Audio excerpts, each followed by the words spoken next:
Randy here from genConnect, here with author Porter Gale. Welcome, Porter. Thanks for having me. It's so great to be here. So, Porter, you just came out with a book that's going to be hitting bookstores in June. Your network is your net worth. Tell us about it. That's exactly right.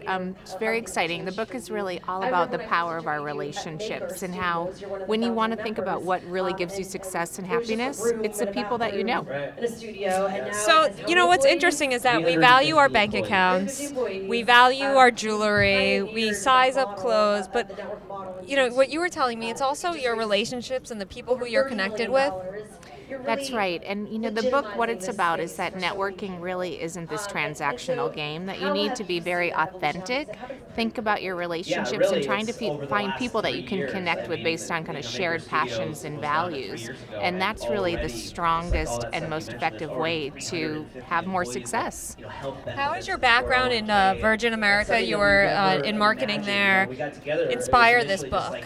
Well, I was at Virgin America for 4 years. I was on the startup launch team, which was really exciting. But what happened was that I was flying around a lot, and I always talked to people on the planes. And what I recognized was that the more and more people that I met, the more exciting life became. I was invited to more parties. I had more job opportunities, more Twitter followers. And it's really about being open and saying, hey, I want to see what this person's all about. And so I started blogging about the power of spontaneous connection. And that's ultimately what ended up being my book. It's never really spontaneous, the connections. When you randomly meet someone, that random meeting can turn into, your next business. That's exactly right. And the other thing that's interesting is that because of technology, the world has moved from 6 degrees of separation down to 4. And if you actually have something in common and interests, the degree of separation is fewer. So we're very, very connected to people, and you're probably just a tweet away from someone that can change your life.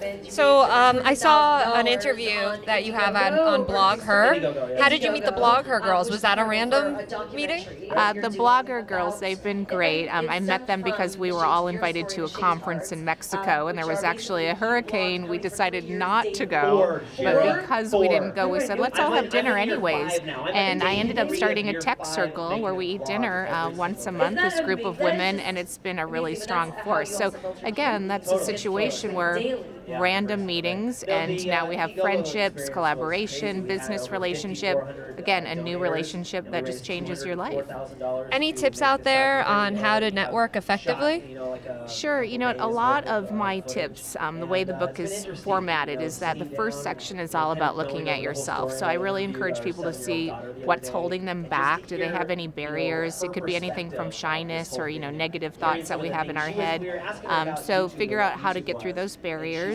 Then figure out your objectives and also what your purpose is and what you're interested in. So because I have 20 years of marketing and business branding background, I took a lot of exercises that I used to use with brands and turned them into consumer exercises. So start thinking about your personal brand, what you're trying to accomplish, and then I say, use technology to help you achieve your goals. We have all these tools in front of us. Use it and start producing content and ideas. With social networking, you see some people on Twitter and on Facebook and Google Plus and, whatever else there is out there, millions of things, but they'll have millions of followers and hundreds of thousands of followers. Do you believe that quantity is quality, or, should I have a gazillion followers, or is it more important, the people who's in my community, and if I'm really engaging with them and having, more personal relationships? Yeah, I'm definitely more for the quantity versus the quality versus the quantity play. That it really is more about what you have in common, and that the relationships are really solid. And I think people get too caught up in the numbers game, and that it's always better to figure out who you're trying to connect with. Go for specific relationships. I have tons of stories in the book. There's a filmmaker that I interviewed who wanted to do a film on the documentary Grey Gardens, and he talks about, he set out to meet these people, and it took him 7 years, but he did it. So don't give up before the miracle. Figure out who you're trying to meet. Be authentic and honest, and also think about how you can help the other person. It's not just about what you're achieving, how you can help somebody else. Thank you so much for joining me today. Porter Gale, your network is your net worth. Thanks for having me on the show. show. I appreciate it. For more videos, you can visit genConnect.